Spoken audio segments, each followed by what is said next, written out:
top straight and down into DID chains now. Oh, big bit of a slide there from Troy Herfoss, hard on the gas out of DID chains turn 3. So I'm glad Troy Herfoss hasn't got a rear view mirror in that Bell helmet, because going through Bell helmets, all he would have seen was a sea of blue behind him as both the Yamaha riders closed right up onto the tail of the Team Honda CBR 1000 SP. Allerton, have a look down the Wayne's inside. going to do it. Wayne's up the inside of Allerton, just forces his way through in the entrance to the S. And he's run them both wide. Run wide. Mike Jones is going to go through to third place, is he? No, he's trying to round the outside.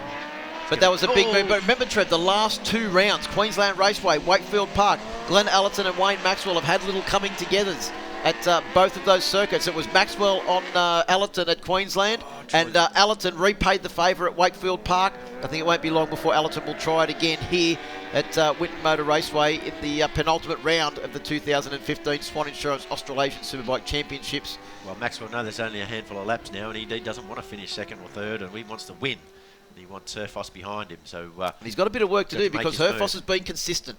He has, but Herfoss only 2/10 of a second this time around. 2/10 of a second between Troy Herfoss's fastest lap and the last lap. Actually, yeah, well, a 22.7 for his fastest lap and a 22.9 on that last lap. And Herfoss and Maxwell are the only ones to dip back into the 22s on that time that lap.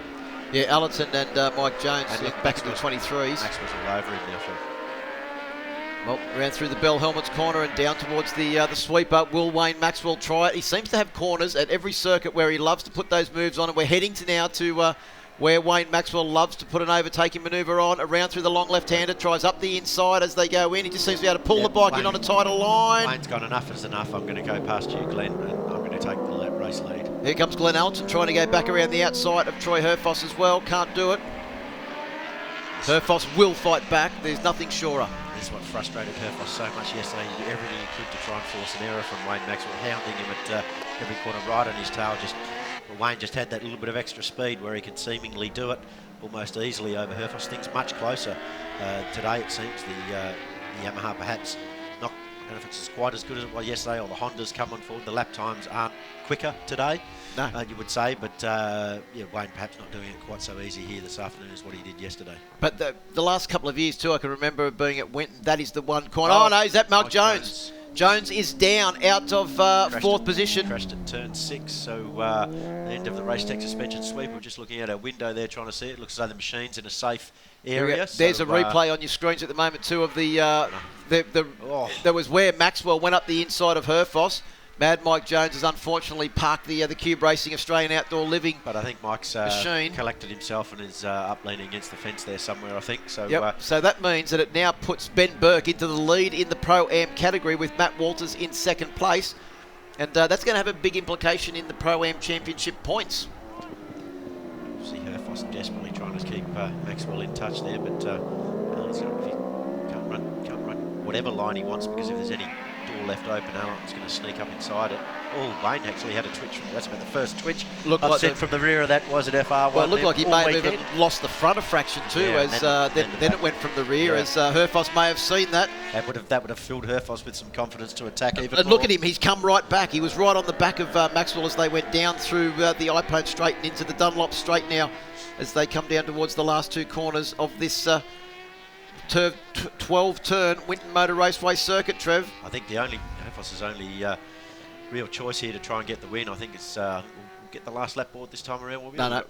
This will be the completion of the 10th lap, so 2 laps to go. I think Herfoss has just got to try and be as close as Maxwell on the final lap, heading down towards turn 11, and then just shove it up the inside. And you know he's going to have, if he is close enough, he's never going to die wondering, Troy Herfoss, is he? We saw that at Wakefield Park.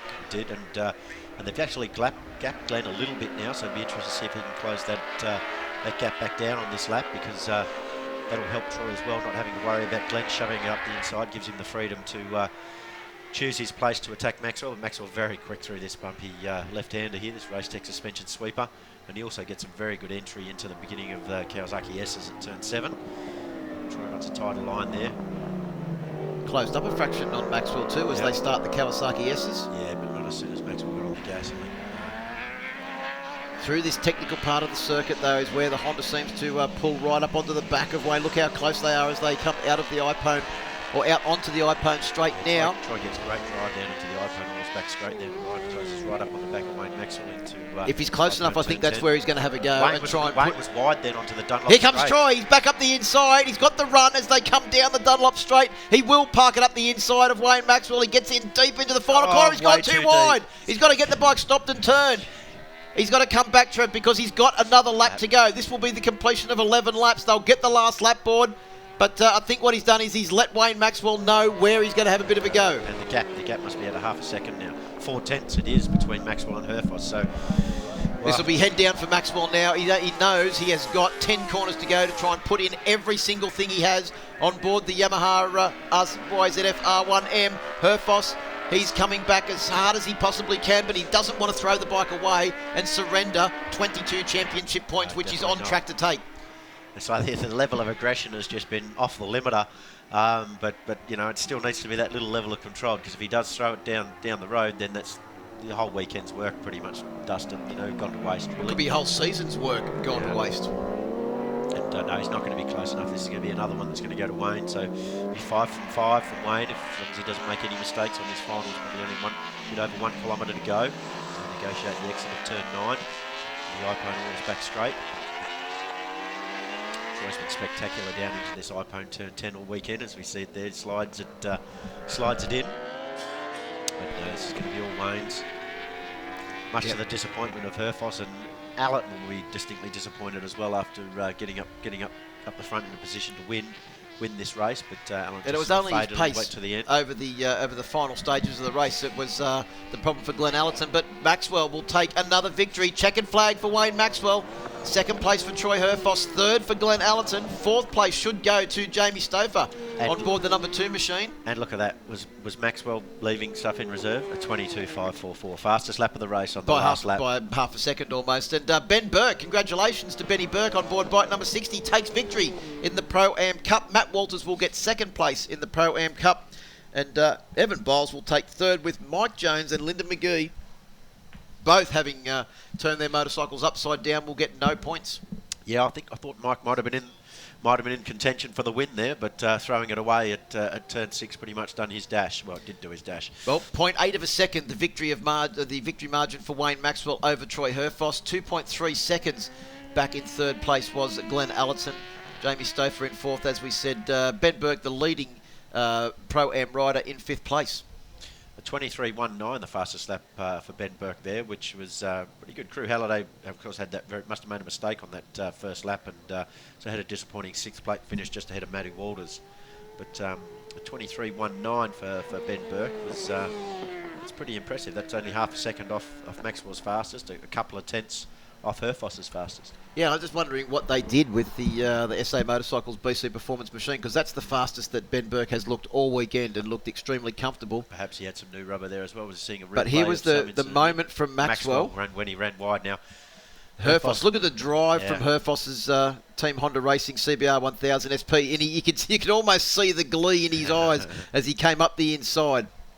But then unfortunately threw it all away on the entry into turn 11, just a little bit too deep, because it looks as though he had to come from further behind than the other camera angle suggested, didn't it? Yeah, looks as though he was already ahead of. But you can see he just could not get the bike stopped and turned, ran wide. Maxwell came back on the inside, and luckily for Troy Herfoss, he didn't run off the circuit like he did at the same corner early on in the race. Yep. And was able to get it back on track ahead and remain ahead of Glenn Allerton. Third place, Glenn Allerton, a great effort out there, mate, but I know you'd be disappointed. You want that top pop, don't you? Oh yeah, for sure. You know, that was a new set of tyres then, and I gave it my best shot, and those other two were just too good for me then. So yeah, you got to accept it and take your hats off to how good they're riding, because it's a tough race. It's hot. You know, I had my chances to lead then, and didn't capitalise when I had the chance. So yeah, just beaten by 2 better riders on the day, but there's still one more to go, and to get the old number 4 bike fired up, we might be able to do it in the last one. So there's no more rubber available for you? You've got your best now? Yeah, I've used all my new tyres, so I'm on second-hand tyres, and yeah, we've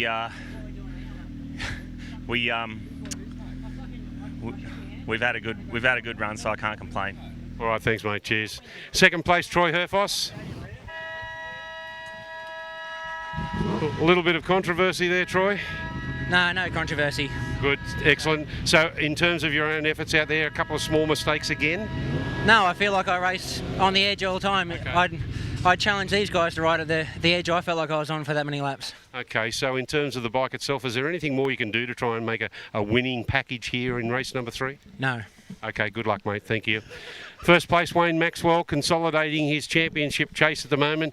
You've reduced the margin now down to 4 points. You must be pretty happy about that. Yeah, look, Troy rode an awesome race on the front then. He was setting a really good pace, and I'm not sure if I could have made it across there, but middle of the race, about 4 or 5 to go, found a bit of a second wind, took myself back to the basics, and yeah, managed to get a pass done. And I made a little mistake, and he came back at me, but you know, yeah, everyone's riding so good. It's tough conditions, it's hot, the tyres are slippery, but yeah, happy to get away with a win there today, and yeah, do the fastest lap in the last lap's pretty cool. I know you're a very fit fella. You spend a lot of time in the gym and what have you, but the sweat is absolutely pouring off you. It must be fairly uncomfortable out there for you. Yeah, it's fairly uncomfortable, mate. We'll go back and rehydrate with a bit of shots, and then come out and yeah, hopefully be there in the last race and try to take a clean sweep for the weekend. Good on you. Thanks very much, Wayne. Thank you.